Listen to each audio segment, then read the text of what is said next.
Boa notícia, ou o evangelho para a família, diz respeito então sobre essa transformação que o evangelho pode causar em famílias. O evangelho então tem um propósito: redimir, salvar, restaurar o propósito da família, sem dúvida alguma. O texto de hoje vai nos ensinar como nós precisamos ouvir o evangelho.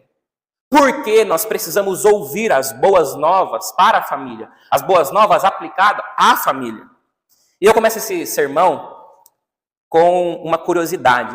Vocês sabiam que o peixe, acho que, se eu não me engano, encontrado na Amazônia também, ou principalmente o baiacu, apesar de ser uma iguaria culinária, né, em algumas culturas, ele contém um veneno mortal, né? Curiosamente, esse veneno é tão potente que ele é capaz de paralisar as pessoas e muitas das vezes levá-las à morte. Mas, sem um chefe bem preparado e também prepara esse peixe, é possível eliminar as toxinas. Mas você já parou para pensar que ao se alimentar de um peixe como esse, você pode estar correndo um risco mortal por não confiar no chefe, por mais bom que ele seja? E talvez essa seja uma boa ilustração para nós pensarmos sobre algo aparentemente inofensivo, como um simples prato. Um prato que pode ser inofensivo e até mesmo atraente, mas que pode esconder um veneno mortal, né? Da mesma forma, o texto que nós lemos, nós somos apresentados a uma situação onde uma bela árvore no jardim do Éden escondia também um perigo mortal.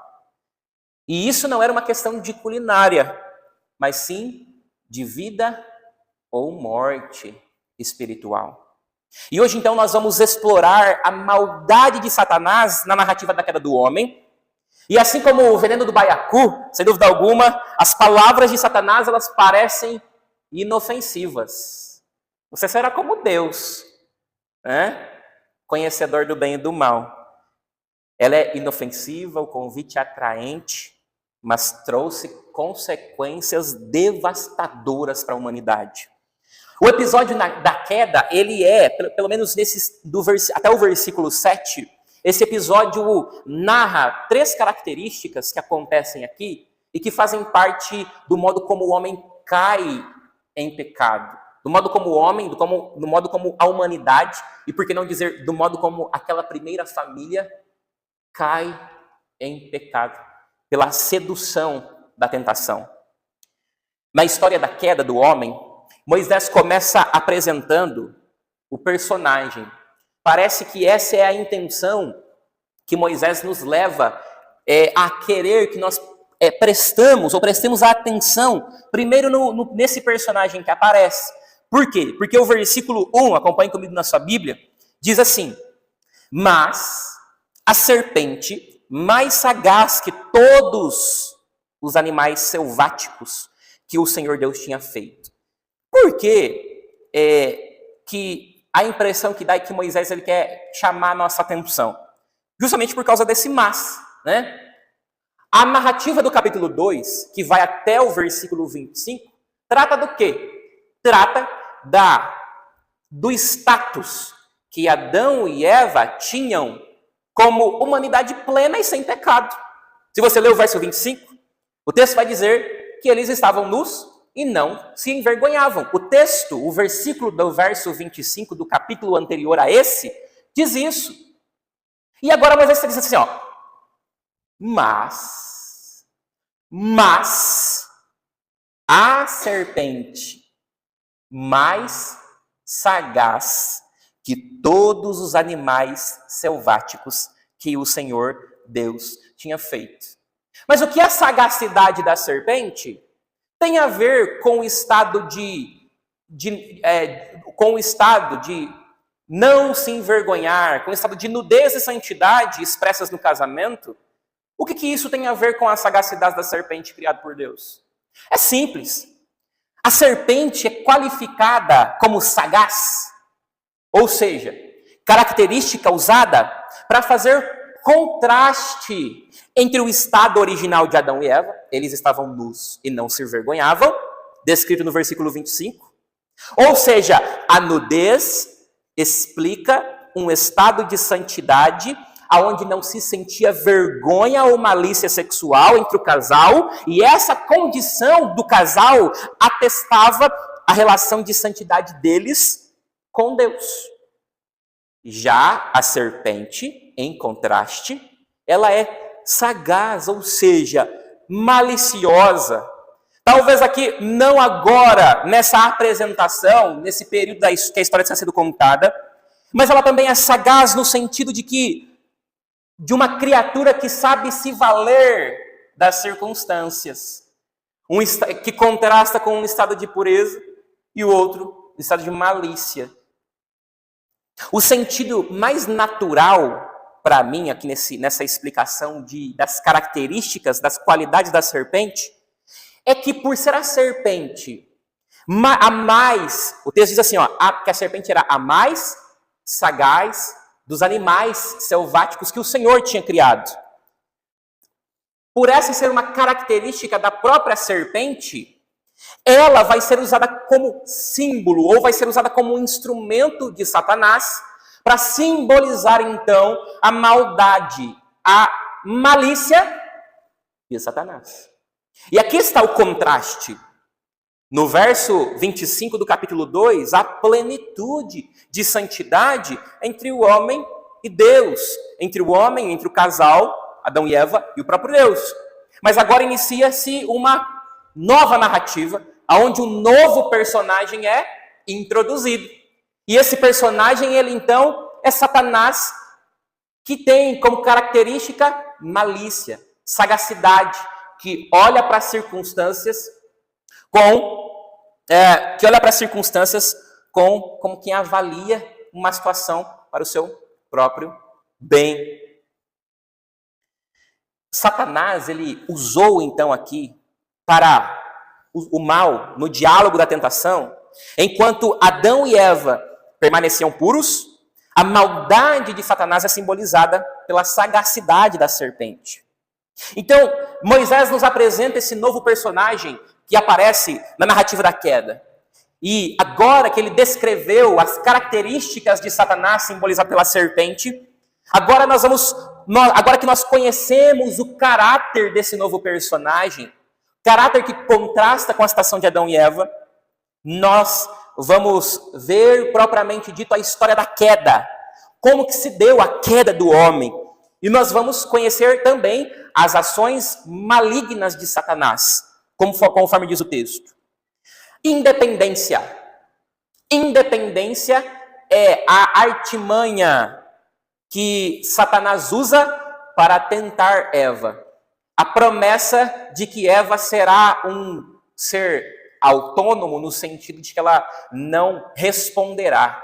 No sentido de que a promessa de que se o casal comesse do fruto, eles seriam independentes de Deus. Eles seriam autônomos. Como diz agora a parte B do versículo 1, Satanás, com a sua sagacidade, ele descobre a proibição que Deus tinha estabelecido para Adão e Eva, lá no versículo 10 do capítulo 2. Olha só o diálogo. Começando aí pela segunda parte do versículo 1.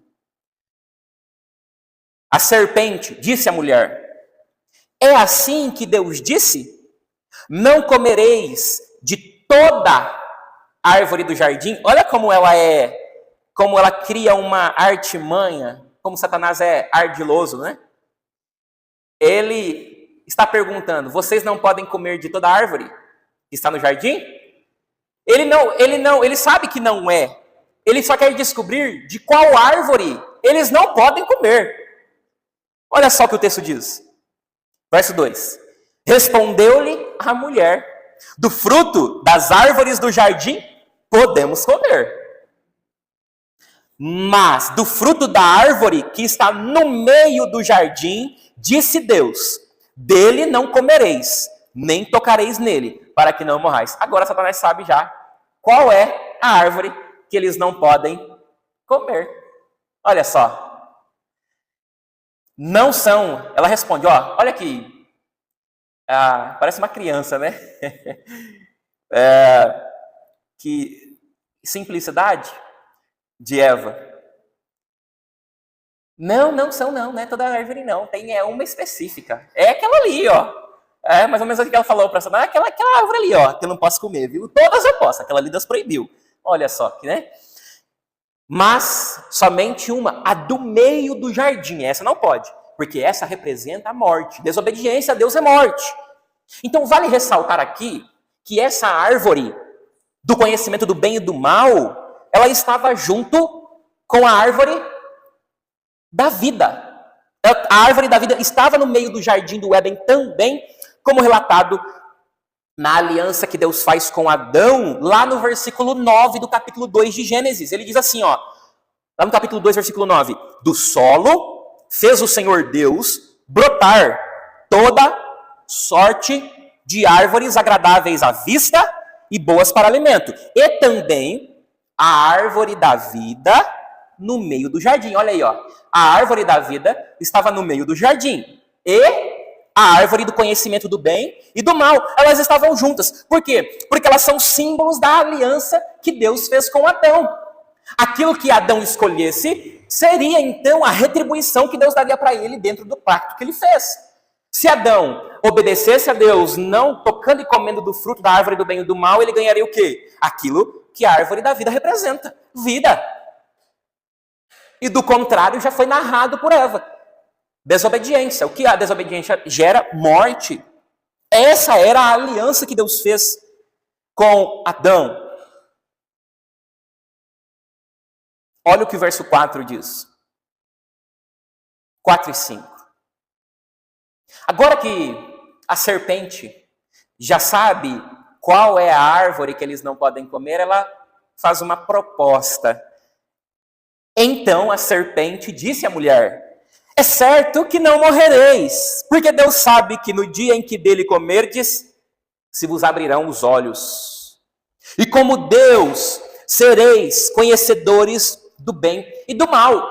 Agora eu quero que você preste atenção numa coisa.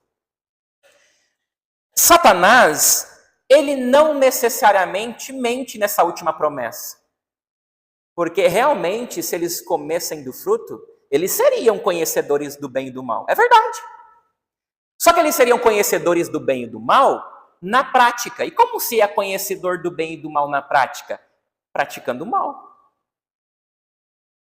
Ou seja, Satanás, ele cria aqui um falso entendimento sobre aquilo que Deus diz, sobre aquilo que Deus estabelece.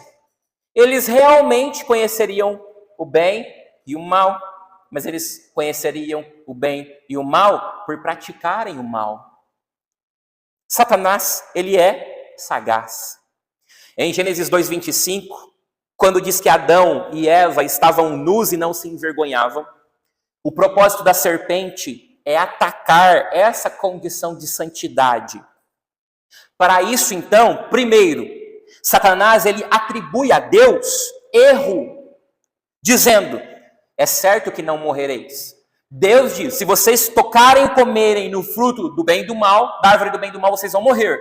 Satanás diz: Deus está mentindo, vocês não vão morrer. Ele mente sobre o que Deus diz, ou atribui a Deus mentira, atribui a Deus erro.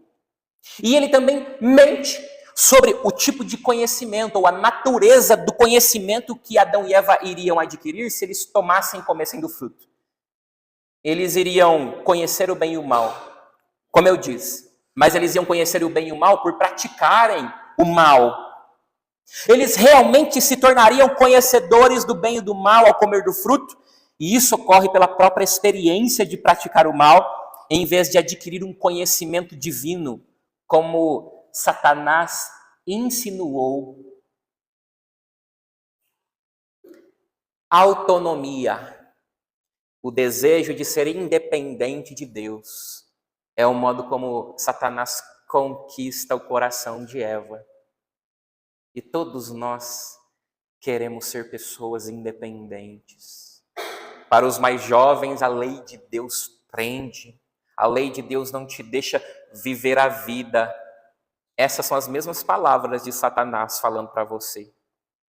querendo te convencer que você vai ser autônomo, livre, independente. Agora que Satanás preparou um baiacu para Eva, agora começa o ataque do próprio coração. Satanás tenta Eva, mas é o seu coração. Perceba aqui, tá? Para você não achar que é o demônio, que você está possuído do demônio e você faz coisa errada. Agora vai começar uma batalha no coração de Eva. Satanás fez sua parte. Vamos ver? Versículo 6. Vendo a mulher que a árvore era boa para se comer. Olha aí, ó. Deus disse, essa árvore vocês vão morrer se vocês comerem dela. Não, agora o fruto que tem lá é bom para se comer. Quem viu foi ela. Esse verbo aí, ó, vendo, da frase, vendo a mulher que a árvore era boa para se comer, está enfatizando o processo de tentação. Ou seja, o ver aqui é um desejar, é um cobiçar. Lembra que eu acredito que seja na epístola de Pedro, de São Pedro, que ele diz assim, que nós devemos fugir da aparência do mal, é mais ou menos a descrição desse texto. Porque o verbo, ele indica esse processo. Não é que ela viu e foi embora. Não, ela não viu, a árvore está no meio do jardim. Não é que ela viu e foi para a periferia do jardim do Éden. A ideia aqui de vendo a mulher que a árvore era boa para se comer, enfatiza um processo de cobiça, de desejo por aquilo. Você não cobiça e deseja algo que você não está ali, ó, como a mulher, vendo que era boa. Porque agora a ordem do coração dela muda. Antes ela estava considerando o que Deus diz. Agora ela está considerando o que o seu coração diz. Quem determina o que é bom ou ruim é o coração de Eva. Por isso que essa sensação de autonomia pecaminosa no seu coração é tão gostoso. Lembra que eu falei aqui? Eu falei na sexta aqui. Nós somos evangélicos, os evangélicos estão se tornando evangélicos místicos. É a quinta profética, domingo profético. Os evangélicos abrem a Bíblia e fecham o olho e fazem assim, Deus vai falar comigo. E a gente sente um arrepio que vem do coração, e a gente fala, isso aqui é de Deus, isso aqui não é de Deus. Eu estava conversando com alguém, aconselhando alguém, e a pessoa falou, não, porque eu entendo que seja de Deus eu morar com fulano de tal, sem me casar. Por que você? Eu perguntei, por quê? Porque eu senti no meu coração.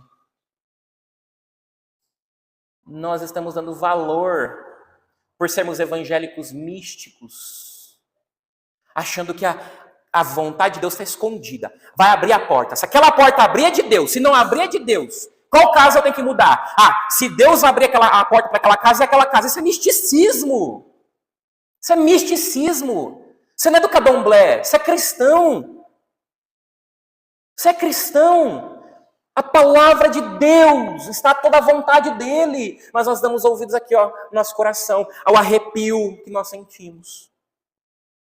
Porque no fim das contas nós só queremos ceder à nossa própria cobiça, a cobiça pecaminosa do nosso coração que nos eleva, que nos faz mais espirituais do que as outras pessoas. Ela cobiça com base na promessa do diabo. O seu coração é mau. Ele não é bom, ele é mau. Para de ouvir seu coração. Por isso que eu insisto. Venha para a escola bíblica, venha para a escola bíblica, venha para a escola bíblica, venha. Porque é para você parar de dar ouvido para o seu coração pecaminoso, depravado, ruim. É com base nas promessas da serpente, não com base nas promessas de Deus, que ela cobiça o pecado. Eva é tentada a ver a árvore como boa para se comer, agradável aos olhos e desejável para dar entendimento, quando outrora estava dizendo que Deus iria matá-la, iria matar seu esposo. É isso que Tiago diz. A pergunta é: como o pecado é gerado? Tiago explica. Tiago explica no capítulo 6 de Gênesis, Tiago explica. Lá em Tiago capítulo 1, verso 14, ele diz assim, ó: cada um, porém, é tentado pelo próprio mau desejo. Satanás colocou isso aqui na minha frente. Não, é o seu coração pecaminoso. E ele continua: você é tentado pelo seu próprio mau desejo, sendo por este arrastado e seduzido. É o seu coração mau que te arrasta para o pecado. E no caso de Eva, a sedução envolvia a promessa de ser como Deus, independente. Eu não preciso de Deus. Eu não preciso levantar para ir na escola bíblica. Não. Eu não preciso conhecer a palavra de Deus, que é capaz de me guiar por caminhos de luz e vida, que é capaz de me dar condições de amar mais a Deus. Não, a palavra de Deus não. É meu coração, minha vontade. Eu quero ser independente. A sedução, o desejo de ver algo que agora parece bom quando antigamente era mal, é esse desejo do seu coração que gera a prática do pecado. Primeiro ela vê. Aquilo que era mal agora é bom. Ela está na teoria. Mas essa teoria, é essa cobiça que vai gerar a ação de pecar. Eva faz isso. O texto diz, ela toma, não era para tocar. Ela toma, e Moisés ele é enfático, ela toma e come do fruto. E também dá ao seu marido. Como diz o final do versículo 6, tomou-lhe do fruto e comeu, e deu também ao marido, e ele comeu. A mulher aqui então tem responsabilidade. Olha que mulher má. Olha que homem que não tem responsabilidade. Que popularmente nós conheceríamos como banana. Tiago ensina exatamente isso no texto do capítulo 1 da sua carta. Tiago ensina exatamente este processo de pecar. Ele diz, então, aquilo que era anteriormente só um desejo, tendo sido concebido, ou seja, eu tomo e pego e como do fruto, tendo sido concebido, ele dá à luz o pecado. E o pecado, após ter se consumado, gera a morte. Olha o processo, isso é um processo. Desejo, cobiça, gera então a ação de cometer erro contra Deus. Por isso que nós devemos fugir da aparência do mal. Neste momento, ela toma, come e dá para o seu marido. Neste momento, Adão e Eva pecam contra Deus. Ou seja, eles ofendem a honra de Deus. Porque Deus não mente, irmão. Tá? Se Deus diz que algo é bom, se Deus diz que isso é santo, se Deus diz que pureza sexual é santo, isso que honra a Deus, Ele não está mentindo. Mas eu estou sofrendo. Mas Ele não está mentindo para você. Ai, mas não consigo. Mas Ele não está mentindo para você. Confie em Deus, honre a glória de Deus. Porque o pecado, ele desonra o caráter de Deus. Por isso que o Evangelho, ele não é centrado em você. O Evangelho não tem a ver com o seu bem-estar somente. Você tem que parar de pensar assim. O Evangelho tem a ver com a glória, tem a ver com o caráter santo de Deus. Jesus nos salva para nós nos parecermos, para nós retornarmos a um estado de santidade, de concordância de caráter com o caráter de Deus. Não é sobre você. Não é para, eu quero ser uma pessoa boa, eu vou para o Evangelho. Não, você é restaurado para glorificar a Deus. E você faz isso se parecendo com Jesus. Daí o motivo pelo qual nós aprendemos discipular. É para levar as pessoas para glorificar a Deus com o seu caráter. Coisa que não acontece com Adão e Eva. Eles tomam e comem do fruto, nesse momento, sem dúvida alguma, pecam contra Deus, ofendem sua pessoa santa, eles se tornam culpados. Eles se tornam culpados por desobediência. E aqui, ao invés dos benefícios prometidos pela serpente, eles passam a carregar culpa e vergonha. Lembra do versículo 25? Eles estavam nus, não tinham vergonha. E o verso 7?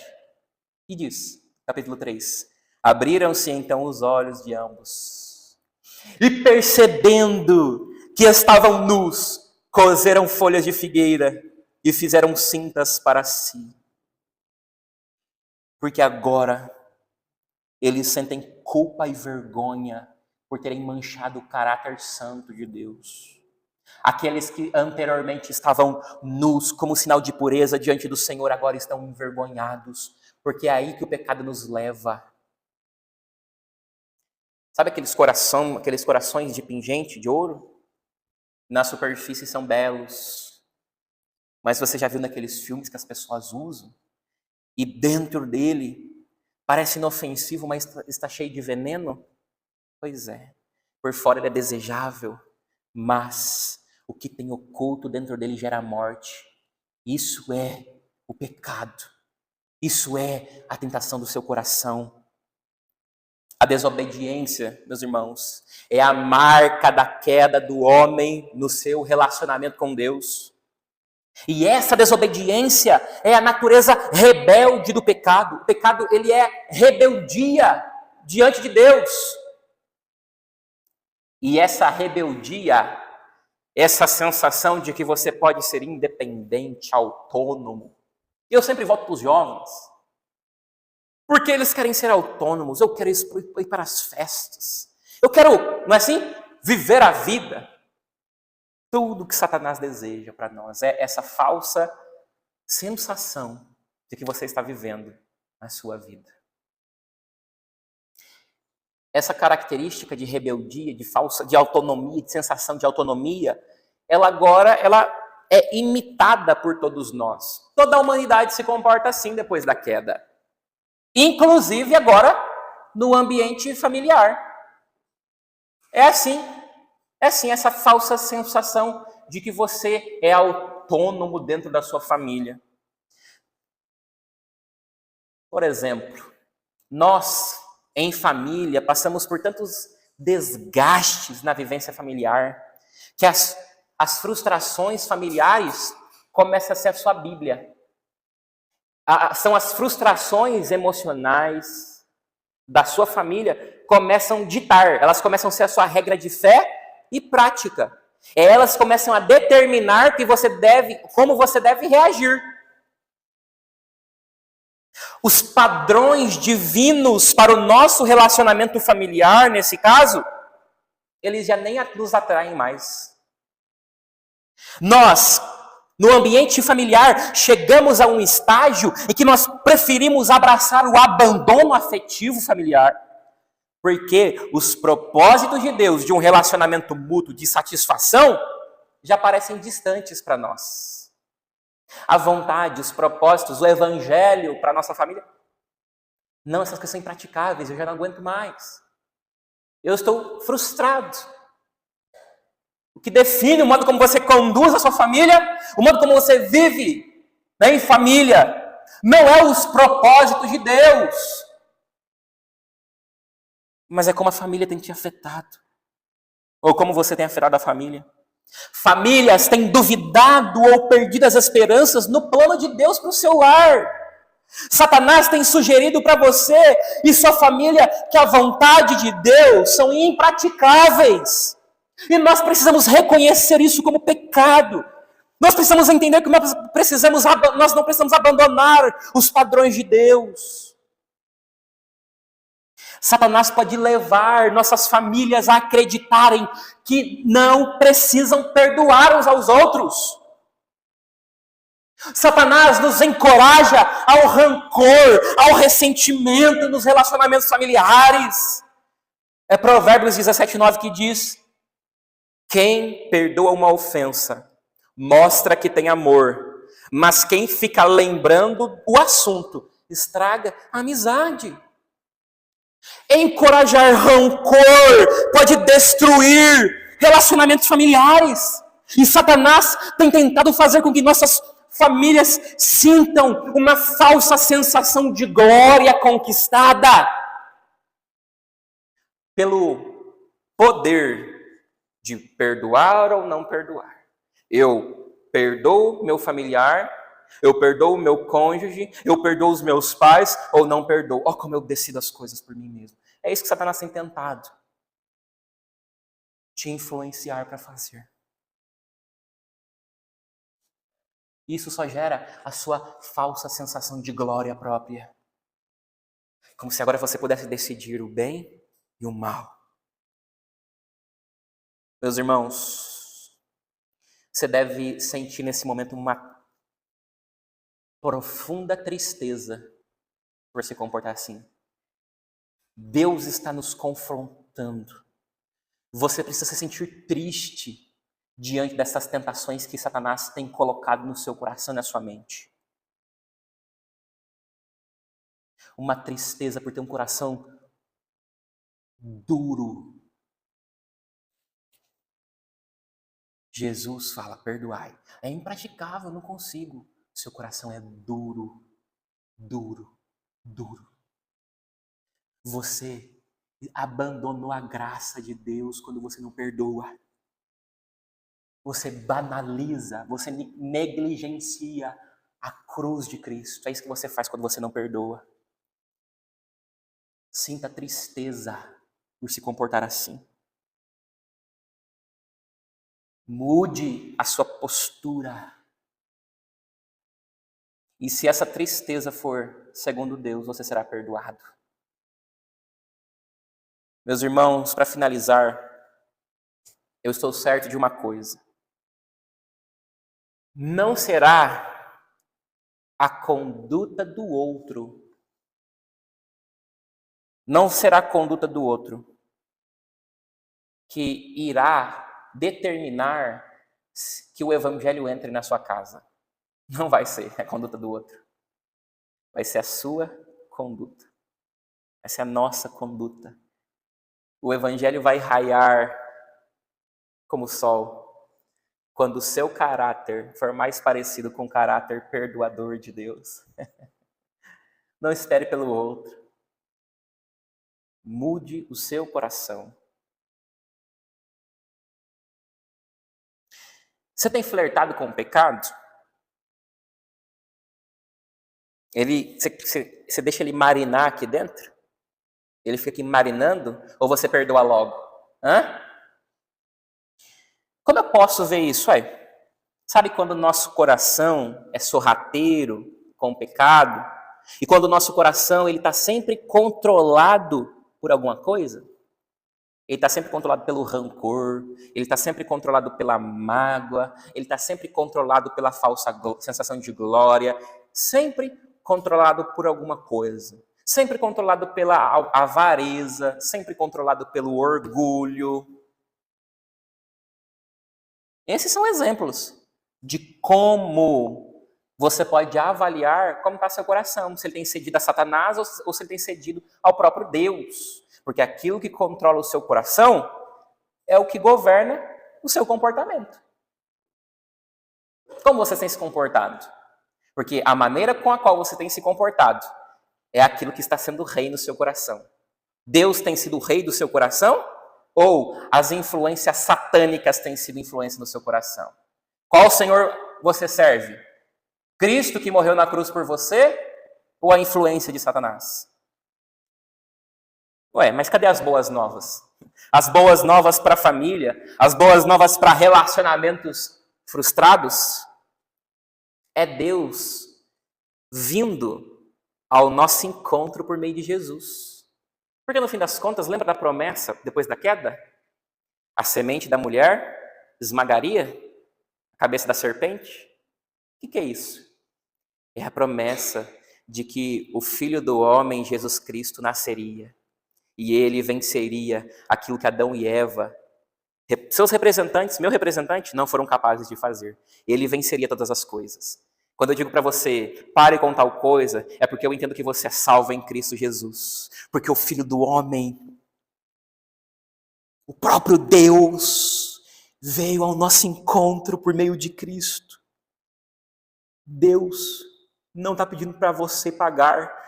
Cristo Jesus recebeu a culpa da sua maldade, da sua insolência, da minha maldade, da minha insolência. Cristo Jesus, o Deus Todo-Poderoso, veio ao nosso encontro. Ele proveu a cruz para Ele mesmo morrer. Não é impossível sua família ser serva de Jesus. Cristo perdoa pecados, meus irmãos. E Cristo dá perdão para sua indolência, para sua maldade.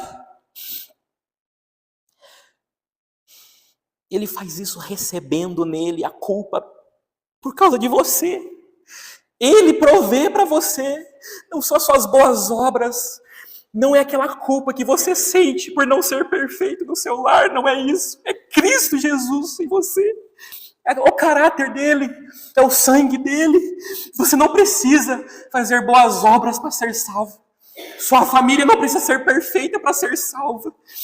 Tudo que eles precisam é de Cristo vindo ao nosso encontro por meio da cruz. Você deve sair daqui crendo que Deus pode responder à sua família com amor, e mais amor do que você pode imaginar, e graça do que você pode imaginar, crendo que o pecado pode ser refreado, dominado e vencido dentro da sua casa, porque o poder de Cristo pode transformá-la. A cruz de Jesus, revelada aos pequeninos, é poderosa, e que cada um de nós possa reconhecer os nossos pecados, sentir tristeza e decidir mudar. É possível decidir mudar, porque Cristo Jesus nos salvou. Você não toma uma decisão de ser crente, de fazer aquilo que deseja, que Cristo manda, porque você é bom, mas porque Cristo está no seu coração. Ele está aí por meio do Espírito Santo. Ele não está dizendo para você fazer uma coisa que é impossível para você, mas que é possível a Ele. Saia daqui hoje crendo: Deus, o Senhor pode transformar o coração da minha família, mas transforme o coração da minha família me usando como instrumento do seu amor e graça. E assim nós podemos confiar na graça e no poder transformador de Jesus Cristo, amém? Curva sua cabeça, vamos ter um tempo de oração, tempo de confissão de pecados, mas também um tempo de alegria e regozijo em Cristo. Vamos orar. Senhor Deus, obrigado por esse texto, por essa palavra, Senhor. Obrigado, Senhor Deus, por renovar as nossas esperanças e saber que nós não precisamos, Senhor Deus, ceder ao pecado, que nós não precisamos nos agarrar nas nossas boas obras para transformar nossas famílias, mas nós precisamos da cruz. Por favor, Senhor, perdoa os nossos pecados. Perdoe-nos, Senhor Deus, por flertar com o pecado, por fazer com que o pecado marine no nosso coração. Que hoje nós possamos contemplar a cruz do Redentor com amor e graça. E que nós possamos, Senhor Deus, desfrutar da alegria de saber que nossas famílias não serão transformadas por nós, mas por Cristo. Renove as nossas esperanças em Ti, Senhor, para a glória do Teu eterno nome. Oramos assim, Senhor Deus, em nome de Cristo Jesus. Amém e amém. Amém, meus irmãos. Que Deus em Cristo possa nos conduzir a um tempo de renovação em nossa família, em nossa história, e principalmente em nosso coração. Deus possa nos abençoar sempre e que você possa praticar aquilo que você tem aprendido aqui.